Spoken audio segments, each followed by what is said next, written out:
A couple of years ago, I was having dinner with some colleagues just a couple blocks from this hall, and the server, as she came out, she had this look of recognition like she might know me, but wasn't sure why. And by the time she came back with some water, she had figured out that connection, and the connection was coffee. And we had met only once, as it turned out, at Logan Airport, but she had seen me in pictures, family pictures. And so she knew that the connection was coffee. The reason she recognized me is that her daughter had been a Bridgewater State College student back during our first travel course in Nicaragua. And that student had gone and spent 2 weeks learning directly from farmers about coffee and how it's produced and what the lives of coffee farmers are like. And in fact, her mother wasn't the first relative to make that connection to me, because that experience changed the way she looked at the world and at her place in the world. And she came back and told everybody she knew about it for quite a long time. So Bridgewater has developed a reputation as a place that cares about coffee.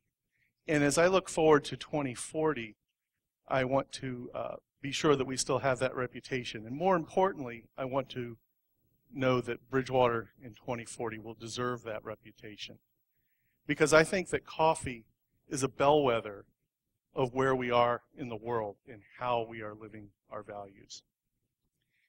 The term bellwether, I decided to use it, and then I thought maybe I should look it up to make sure I know exactly what it means. And I'm glad I did, because I was a little mistaken. I thought it had something to do with weather.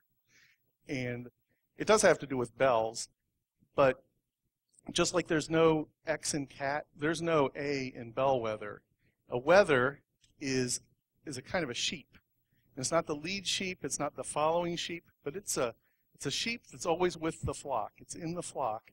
And shepherds put bells on them so that whenever they hear the bell, they know where the flock is.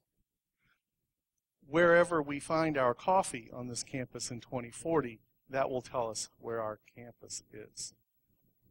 Now, it is just coffee, right? So how can coffee be so important? Well, coffee is so important because it employs a lot of people. It also uses a lot of land, and we consume it within our own bodies and within our own communities. So I want to talk about the importance of each of those a little bit. The people. Something like 10 million people depend upon coffee for their livelihood. These are the small farmers and their families, for the most part, who produce coffee. Now, when I say small farmers, I don't mean that the farmers are small, but that they are people with small farms, typically a few acres, typically producing a few hundred pounds or maybe a few thousand pounds of coffee each year. And you might think, well, great. I mean, if you produce a few thousand pounds of coffee and it's $10 a pound, you can make a pretty good living in most of the coffee producing places in the world. If that were true.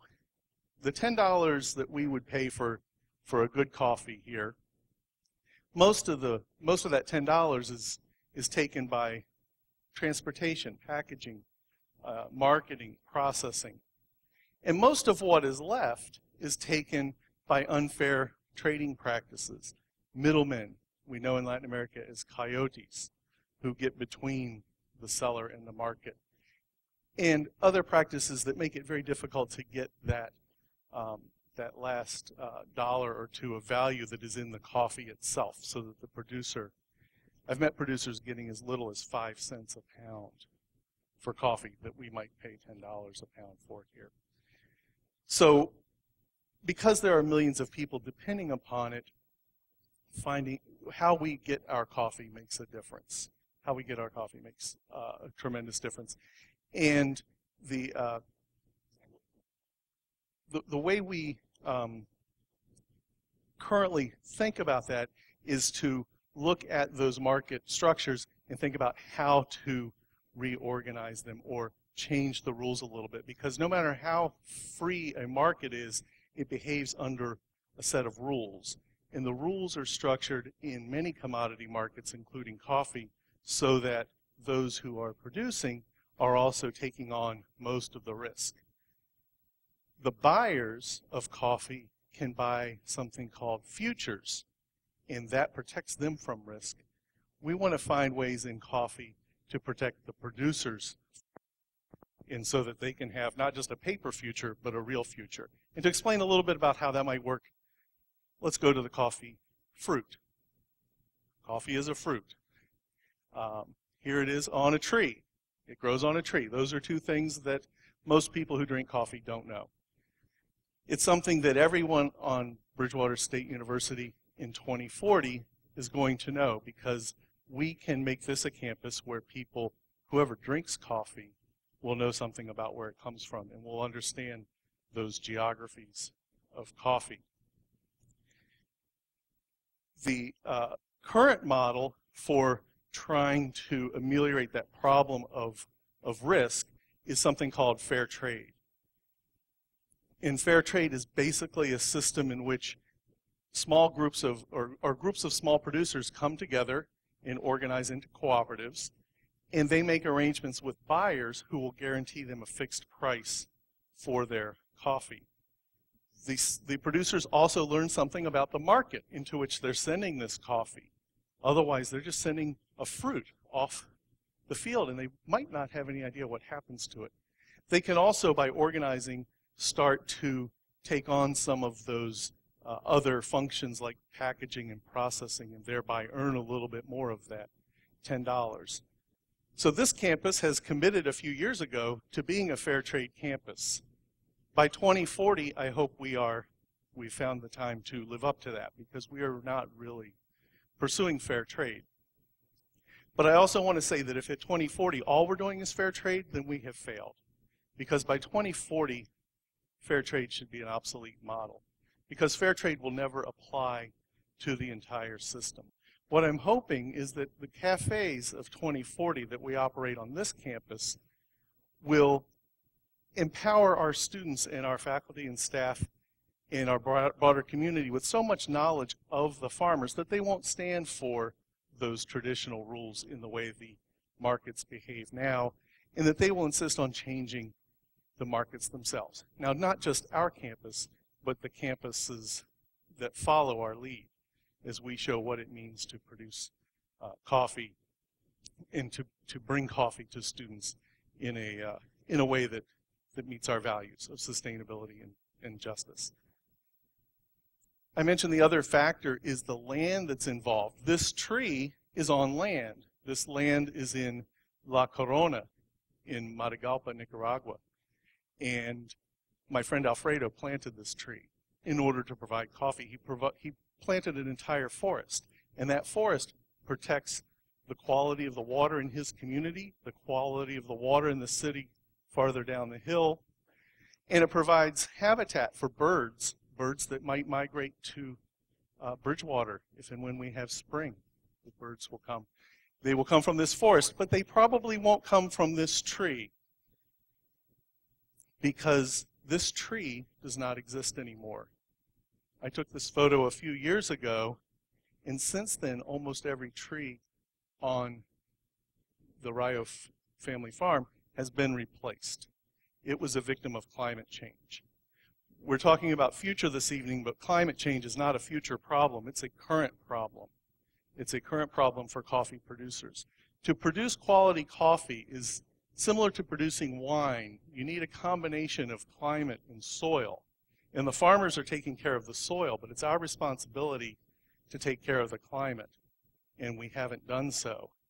And just as the climate changes, a farmer might need to look for land farther up the hill in order to have the same average temperature, and that up the hill might not exist. Even before we get to that point, changes in currents, in air currents and ocean currents, mean that the climate is changing in terms of timing of precipitation and timing of the temperature changes, and that is opening the door for diseases like Roya that have destroyed millions of trees in Central America in the past 3 years. And I am almost certain this is one of them. So we have a responsibility. If we have coffee in 2040, that means we have probably done our part for climate change, because if we don't, we won't. So what will that actually look like on our campus? What will those coffee shops on our campus be like? Well, as I see it, where we can go is every major building on this campus having a cafe instead of vending machines. The coffee will be served to us not just in a cup, served to us in a cup, but not from a cup. And by from a cup, I'm referring to those disposable coffee-ish machines that are filling our landfills, not just with the little cups, the little plastic cups they make coffee from, but with the machines themselves. People are increasingly landfilling those machines. We won't have any of those on our campus in 2040, nor any vending machines, because we have the potential to employ people in cafes in each of our major buildings where we serve coffee from a human across a counter to another human, and we can have a conversation, and we can have learning, and we can have a real cup. I think all of those things are within our grasp. We can even roast the coffee on our sunny rooftops, because the roasted, we can do solar roasting. The technology exists for that now, and I think that's something that we can bring to Bridgewater within the next few years. So I think that's all in our future. Now I want to end with one question people often ask me,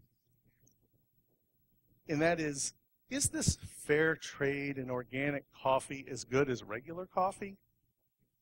And my answer to that is, of course not. It's better. Because if we care for the land and the growers and the brewers and the roasters, the reward will be in our cup.